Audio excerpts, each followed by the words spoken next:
y'all know. Y'all already know. You click this video, you know who this is. the Dr. Elle Lett. And I'm gonna just let her introduce all the amazing stuff that, you know, she does in academia and all the credentials and letters and all that stuff. But I mean, you talking about published in Cell, published in JAMA, you talking about just changing what it means to do academia and what it looks like to just show up as yourself and be thriving. So we got a lot to talk about that we're gonna get into, but I just had to let y'all know real quick, like, this is such an exciting moment for me. So I'm gonna be trying to contain a little bit of myself. Well, I am just so thrilled to meet Dr. Davis because, you know, when you in a room and you see somebody and you're like, oh, that's my girl. And that was just like an immediate connection. And we just kind of been like hanging out and getting to know each other and being in community this whole time. And so I'm Dr. Elle Lett. I like to lead with the fact that I'm a Black trans woman because I think those identities are more important than my academic ones. But as far as who I am as an academic, I am a statistician and epidemiologist. I have a master's degree in statistics, a PhD in epidemiology, and I'm also completing an MD, a medical degree from the University of Pennsylvania. And so I'm a physician scientist, I'm a social scientist, committed to health equity. That's what I study. And what I do, all of it is just case studies and discrimination and how we can mitigate it. But I do a lot of work in trans health.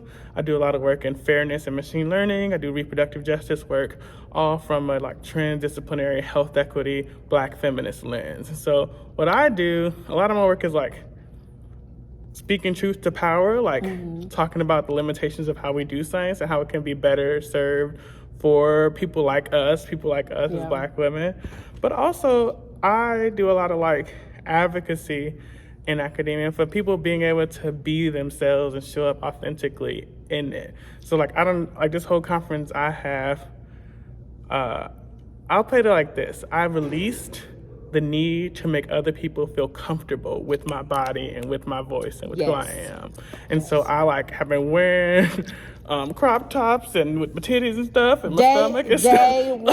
I said, okay, jumpsuit. All right.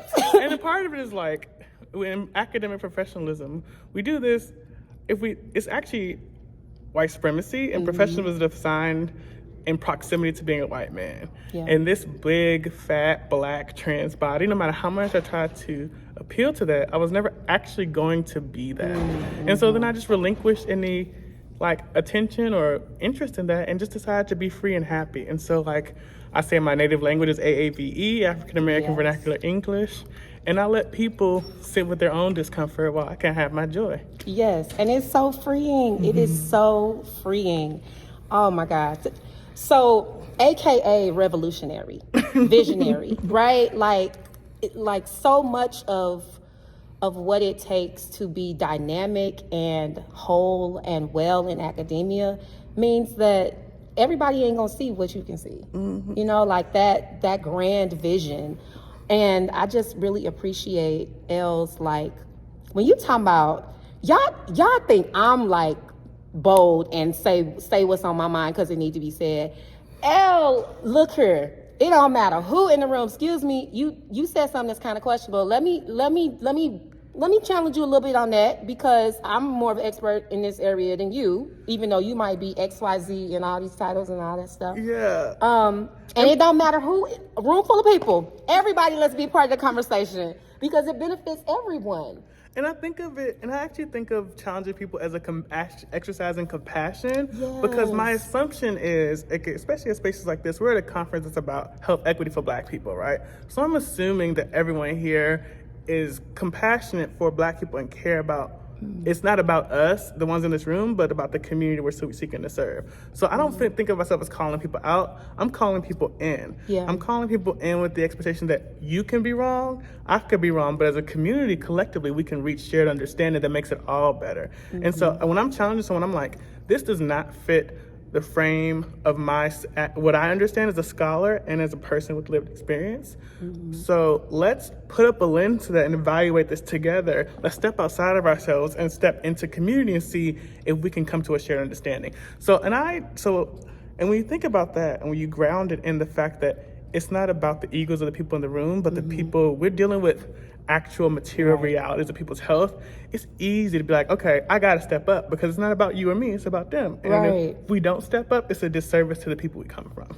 Absolutely. That's everything. I think that, just relinquishing the idea that you have to arrive at a certain place before what your lived experience and your scholarship contributes to a room, and that there's this hierarchy that kind of impedes you from speaking up in spaces where it's like, I got something really valuable to say to that, and it will benefit everybody.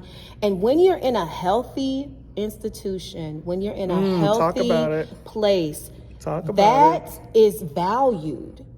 I love what you said, a healthy institution, because an institution to be healthy, everyone has to be safe. Yes, absolutely. And that yields so much like richer science and better outcomes for like the shared goal of what we're all trying to do. So that, y'all know my story. I ain't always had that. I ask one question, say one thing, and all of a sudden I'm an angry black woman because I done said race is not a proxy for income. That's wrong. That doesn't make any sense. And one thing that I've gotten good at, and I think you're good at it too, is that we can tell people why they're wrong in their language. 'Cause let's be honest, like a lot of academia, a lot of science is just packaging people's real lives, niggas in the street. We're packaging that for in the way that we've decided evidence can be used for change. Because I think about day-to-day people, like they're all theorists. We all try to build an understanding of the world in our mind that makes sense, that allows us to predict how things will happen in our lives. Everyone here is a theorist. What's separate from you and me versus everyday people is that we have been trained in the very artificial practice of packaging that theory into these methods that have been deemed relevant and robust by white people. And that brings me to my other point, is that part of the reason why I've relinquished any responsibility to hierarchies is that it's not actually, when these people rose to power, the system that they were a part of didn't include us. So it's like, you are a senior person in a system that wasn't a part of in. So the relevance of your position isn't actually, because I wasn't able to have access to it, that hierarchy doesn't apply to me. And so I give you the hierarchy of the real world, which is that I'm going to respect everyone, humanity. I'm going to respect you as a person. But at the end of the day, the difference between you and me is access and years. And so if you're older, I'm going to accept that I can contribute to your work and expect you to think the same way about mine. And if I'm wrong and you're a teacher, then teach me. And if I'm right, be humble and listen to me. And that's what I would do with anyone in the world. Because there's different types of knowledges. There was a study that came out in PNAS that said black people have to do twice as much in science to get half as far. Niggas been saying that to me since I was born. My grandmother told me that. You got a publication in the top journal? My grandma should have got that. You better cite her. Like, it's just like knowledge is, there's a difference between being proven, which is the white supremacist framework of academia, and known. So things can already be known. And we already, as black people, we already knew that. But you just got the opportunity to prove and publish on it. Your expertise is no more or less valid than my grandma. If anything, I knew it before you. Exactly.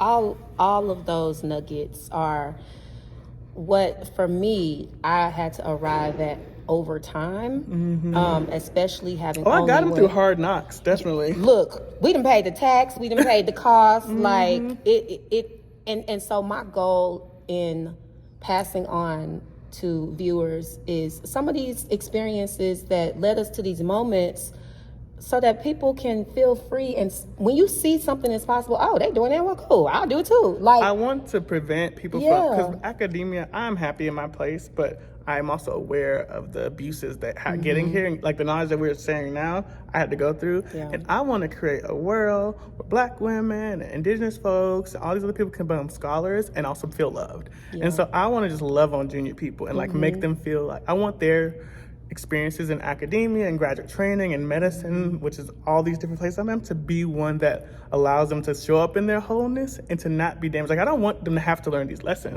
because I want these lessons to no longer be relevant. And so what I do is I mentor a lot and I create spaces where like like one of my rules in my lab, I have a lab with another trainee like me, is like people over papers. And so I'm like, we start at health of the individual, and then we look at what can you learn, what are your goals, and then we work on things together. And we don't prioritize the work over the people, because that's an output of capitalism. And like Black people, that's not from us. That was put on us. And so let's break those shackles. Yeah, that's such a good point in how I have to be intentional and set out the guidelines and vision of what we do in my lab, in our lab, is that first and foremost, your individual health, well-being, all of that comes first. Okay, so I ain't gonna put it out on YouTube, little strategies I got, but there's some things that you have to decide that you just want to do different. And so for me, I fund the thinking. Yes. I fund the thinking of my lab members. And so when there's a space and time where productivity is put in front of taking care of yourself, like, no, well, you shutting it down. You go take care of yourself, come back, and don't worry about the coins. They'll be there for you. It ain't on, this hours equals X product and X work, and defining work as something specific that's thrust upon us. My definition of work is very, very vast. And I was telling Elle, or maybe it was Brittany. We'd have met a whole bunch of dope people. Dope people. Yeah. Look, and shout out to the conference for bringing in Black experts. Bodies, Black Health at Rutgers University, about an Institute of Global Racial Justice Research, or Institute for the Study of Global Racial Justice. Yeah. And it's just been great. It has been great, and for many reasons, it's been great for me. Nothing is perfect; everything can use improvement. But it's been really great for me because it's been a site of institutional healing. Whereas, I came from some institutional trauma, and y'all didn't see it on the expert side, but on the seed grantees, this mechanism provided some funding for a research project. The way that Anna and Michelle did even the whole application process was like not like anything I've ever seen before. I would love to know more about that. I don't know if they want to. No, I ain't gonna put out. We'll talk later. Yeah. But it was like, damn, like. And then also like talking about hierarchies, and this is also really like.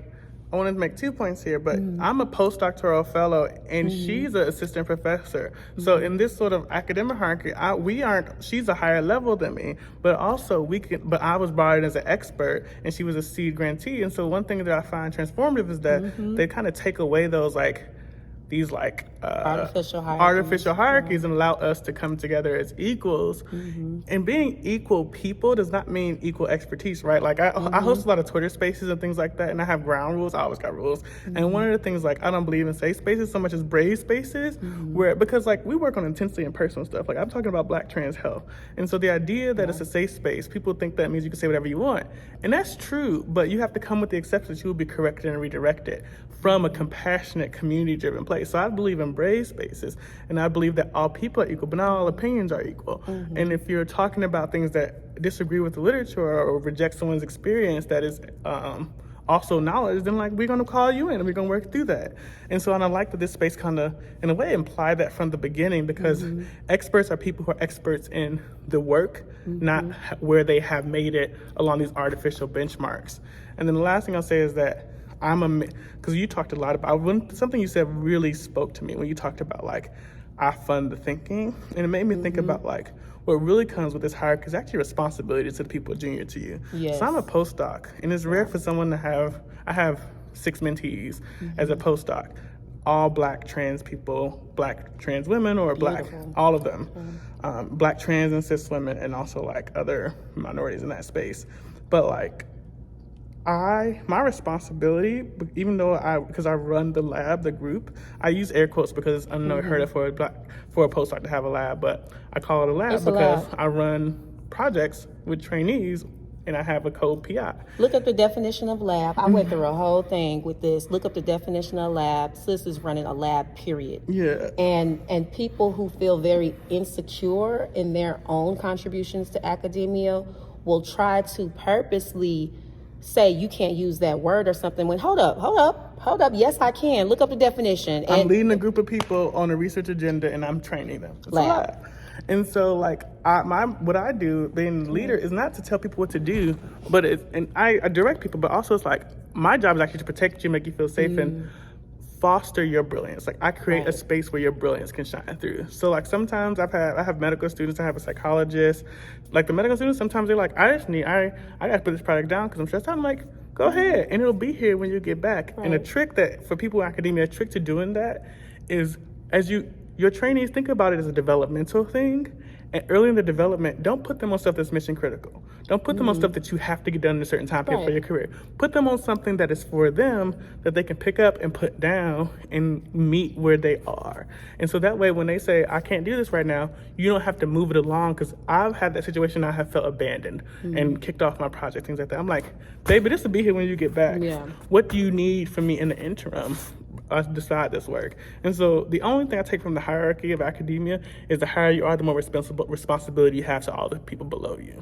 Yes, and how you do that really creates the space of how people envision what academia is. Can be, yes. And can be. And I worked with somebody when I was in training at WashU who was a junior professor, and we should have a joint lab meeting so our trainees can meet each other and stuff like that. I'm still building the lab because I had to move, so I got to get all new people. Okay, well, I'll introduce you to my lab then. Yes, yes, thank you. I'm building. It's in progress. I only got 2 people right now, but the thing that I saw in working with a dynamic scholar, like a great person.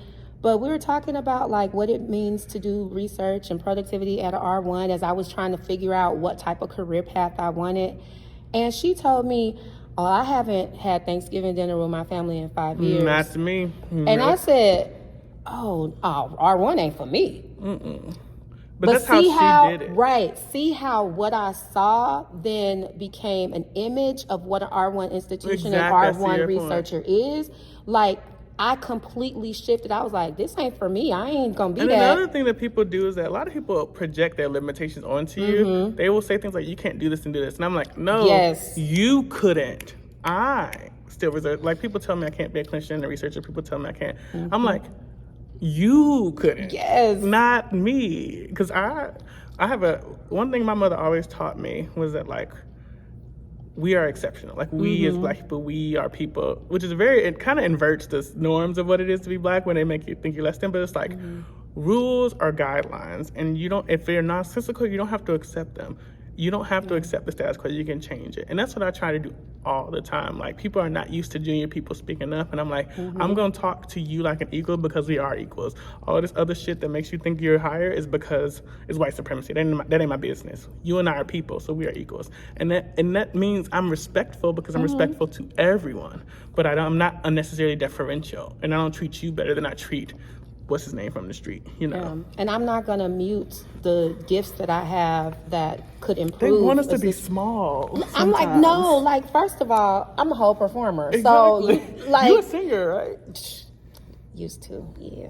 But you're back in voice lessons and you're having your joy, right? Yes, I had to I had to do vocal lessons and vocal therapy as a way to bring back that boldness I had in speaking my voice in fullness when I was doing that. And then so many times they literally was saying, shut up. Like, what the hell? And it sucks to see, like, you can see the trauma on some Black people. Yeah. And you can see it, and like, I had to heal myself because I used to lead with my trauma and carry it and like have all these like sort of like bitterness. And bitterness is real. It's a real emotion you can have. But I'm like, when I think about the trauma, I try to think of it not from a place of all these harms have been done to me, but preventive measures for it not to be done to the next person. And so that allows me to envision a joyous world. And that helps me stay happy. And also, like, if I couldn't mentor, I wouldn't be in academia because it would just not be enough. The cost benefit would not be in favor. But getting to help shape Black scholars or support Black scholars, that makes me so happy. Yeah, same here. Definitely echo that.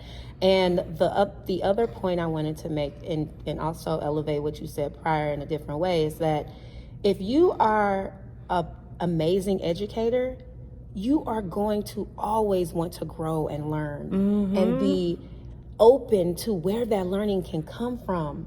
Like to me, if you shut down the possibility of you growing as an educator, then that's a warning, that's a red flag. Like, oh my gosh. And even put it another way, like, when it comes to mentorship, like, one of our currencies is writing papers. I can write a dozen great papers, but I could train 6 people to write a dozen great papers. And so my impact, I view legacy as also the success. I don't own it, but part of me is in the success of the people I work with and around.